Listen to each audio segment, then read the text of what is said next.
লক্ষ্মী ভাণ্ডার কেন সকলকে? Real life mathematics. গতকাল কলকাতা থেকে একজন ফোন করেছিলেন আমাকে। আমার তখন সন্ধ্যের দিকে, অবশ্যই ভারতে তখন অনেকটাই রাত হয়ে গিয়েছে। তো ওনার সাথে আগে সেই অর্থে কথাবার্তা হয়নি, মানে মুখ চেনা অল্প একদিন কথাবার্তা হয়েছিল 10 মিনিট।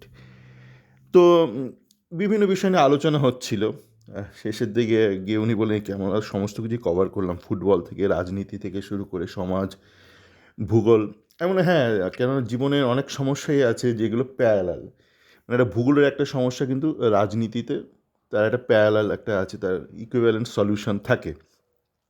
তো আমি প্রাথমিকভাবে প্রায় 2 ঘন্টার মতন তার সঙ্গে কথা বললাম হোয়াটসঅ্যাপ কলে। তো প্রথম দিকে আমি ভাবছিলাম উনি হয়তো আমাদের মোদিবাবুর চূড়ান্ত ভক্ত, কিন্তু শেষে গিয়ে দেখলাম যখন ইন্টারন্যাশনাল ডিপ্লোম্যাসি পলিটিক্স নিয়ে কথাবার্তা হচ্ছে, তো বুঝলাম না মানে উনি কিসের কোন দিকে একটু বেশি হেলে, মানে সিপিএমের দিকে নাকি কংগ্রেস, বুঝলাম না। যাকে আমরা মূল বিষয়টা আসি, কেন ওনারও প্রশ্ন ছিল যে লক্ষ্মী ভাণ্ডার কেন সকলকে দেওয়া হচ্ছে, হ্যাঁ। তো আপনারা দেখবেন যে এটা কিন্তু একটা অনেকেই বলে, আমি দেখছি তো এই মুহূর্তে বাংলায় যেহেতু ইলেকশন চলছে, তো অনেকেই বলে যে হ্যাঁ অনেকের উপকার হচ্ছে যারা ফাইন্যান্সিয়ালি অতটা স্ট্রং নয়, যেটা আমাদের দেশের তো অ্যাকচুয়াল বেসিক স্টেটাস। আপনি বড়লোক তো কিচ্ছু এসে যায় না, দেশের সংখ্যাগরিষ্ঠ মানুষের কি আর্থিক সঙ্গতি সেটাই খুব গুরুত্বপূর্ণ। তো সকলেই সেটা এক বাক্যে স্বীকার করে, কায় মনোবাক্য যেটা বলে। কিন্তু অনেকের একটা অভিমত আছে যে এটা সকলে কেন পাবে। তো এখানেই হচ্ছে প্রবলেম, যে আমাদের যে ভারতে যে ম্যাথমেটিক্সটা পড়ানো হয় সেটা একটা সিম্পল একটা লিনিয়ার লেভেল ম্যাথমেটিক্স, কিন্তু রিয়েল লাইফ ম্যাথমেটিক্স বা ম্যাথমেটিক্স অফ দ্য পুয়ার, হ্যাঁ, সেটা একটু অন্য রকমের হয়। আপনি যে কোনো একটা একটা ভাবুন যে আপনাকে যদি ঠিক আছে, আমি প্রথমে লক্ষ্মী ভাণ্ডার দিয়ে উদাহরণটা দিচ্ছি। ধরুন আপনি ঠিক করলেন যে লক্ষ্মী ভাণ্ডার একটা ক্রাইটেরিয়া রাখবেন, ঠিক আছে, ওই লাডলি বাহিন টাইপ, যেটা ইসি অ্যালায়েন্স করার চেষ্টা করেছিল এবং সমস্ত জায়গায় বিফল হয়েছে। যে আপনি একটা ভাবলেন যে একটা ক্রাইটেরিয়া রাখবে, একটা ফাইন্যান্সিয়াল ক্রাইটেরিয়া, তাই তো? কিছু একটা আপনাকে রাখতে হবে যে কে চাকরি করছে কে চাকরি করছে না, আবার যে কোনো চাকরি হলেই তো হলো না, না ধরুন কেউ মাস গেলে 500 টাকা পাচ্ছে, তো সেটা কি চাকরি? মানে ইজ ইট সাফিসিয়েন্ট ইনকাম? না, সেক্ষেত্রে নয়। তো আপনাকে তাহলে একটা একটা নির্ধারণ করতে হবে, এই এই পর্যায়ে চাকরি হলে আপনি লক্ষ্মী ভাণ্ডার পাবেন কি পাবেন না। তো তাহলে আপনাকে ওইটাকে, তাহলে আপনি যারা প্ল্যান করে বসে থাকলেন, ইন্ডিয়াতে যেটা টিপিক্যালি হয়, একটা দারুণ একটা প্ল্যান বানায়। তো প্ল্যানটাকে তো আপনার রোল আউট করতে হবে, তাই তো? Roll out, there is a cost involved in roll out, in executing a plan. তো শুধু তো রোল আউট করলে হলো না, it has to be continuously monitored. ধরুন আজকে বললেন একটা ক্রাইটেরিয়া করে দিলেন যে মাসে কেউ যদি 2,000 টাকা অবধি রোজগার করে তাহলে সে লক্ষ্মী ভাণ্ডার পাবে না। ধরুন কেউ 1,500 টাকা রোজগার করে, তাকে আপনি বললেন চেকমার্ক করে দিলাম, আমরা চেকমার্ক করে দিলাম, আমি নলেশ কুমার, নলেজ মানে নলেজ আছে অনেকটা, কিন্তু নোলেস একটু কমেছে, তো আমি নলেজ কুমার চেকমার্ক করে দিলাম, তুমি পাবে 1,500 টাকা। কিন্তু ধরুন 2 মাস বাদে তার মাইনেটা বেড়ে গিয়ে 2,500 হয়ে গেল। তো তখন তো আবার বাদ দিতে হবে, আমি নলেজ কুমার চলে এসেছি আবার বাদ দেবো। তো তারপরে আপনাকে রেগুলারলি সেটা মনিটরিং করতে হচ্ছে, মেনটেনেন্স করতে হচ্ছে, maintenance cost. So that maintenance cost also ads, মানে আপনি প্রথমে রোল আউট কস্ট করলেন, তারপর একটা মেনটেনেন্স কস্ট করলেন।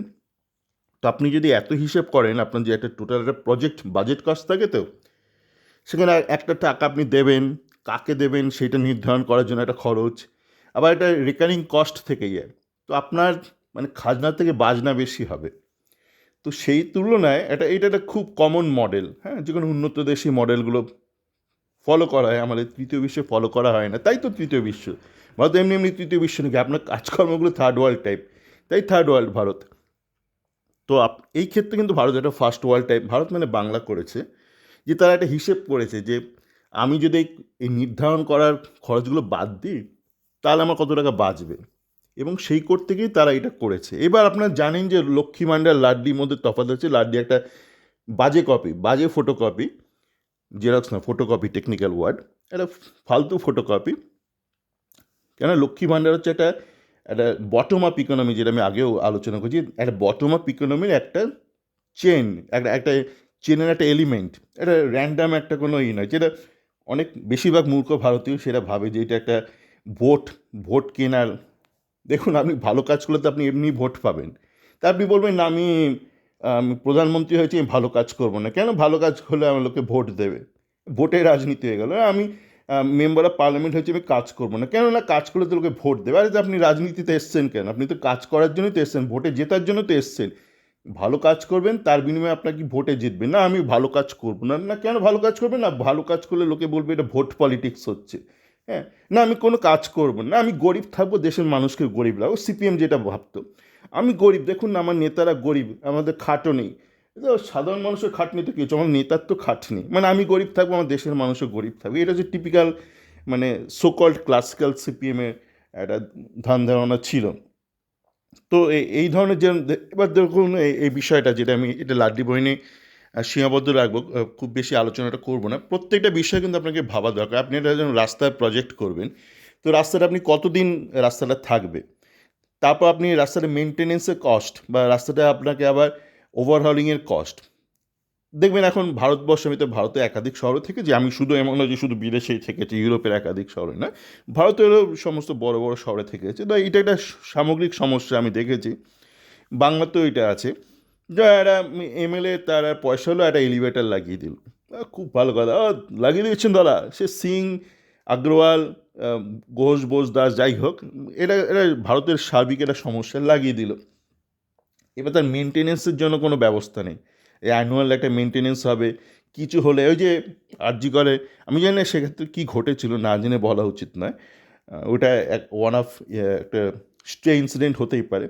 কিন্তু এটা কিন্তু একটা সার্বিকভাবে আমি বহু বছর ধরে দেখে আসছি, ভারতীয় যে রাজনৈতিক নেতারা আছে রং নির্বিশেষে, তারা একটা মানে লার্জার পিকচার ভাবে না।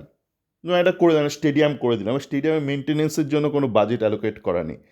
আপনাকে যেই কাজই করতে হোক না কেন জীবনে, আপনাকে কিন্তু একটা ওভারঅল একটা বাজেট করতে হবে। হ্যাঁ, একটা যে ইমিডিয়েট বাজেট, অ্যাডভান্স বাজেট, একটা ইমপ্লিমেন্টেশন বাজেট, একটা রোল আউট বাজেট, যেটা একটা যে আপনার কন্টিনিউয়েশন মানে মেনটেনেন্স বাজেট, একটা কন্টিনজেন্সি বাজেট লাগবে। তো এই বিষয়গুলো আমি দেখছি ইদানিংকালে, যে কোনো কারণেই হোক, অবশ্যই because of educated reasons, Paschimbanga সরকার কিন্তু এই ব্যাপারগুলো মাথায় রাখছে, যে ফ্রম টোটাল পার্সপেক্টিভ ভাবছে যে একটা প্রজেক্ট তো করলেই হলো না।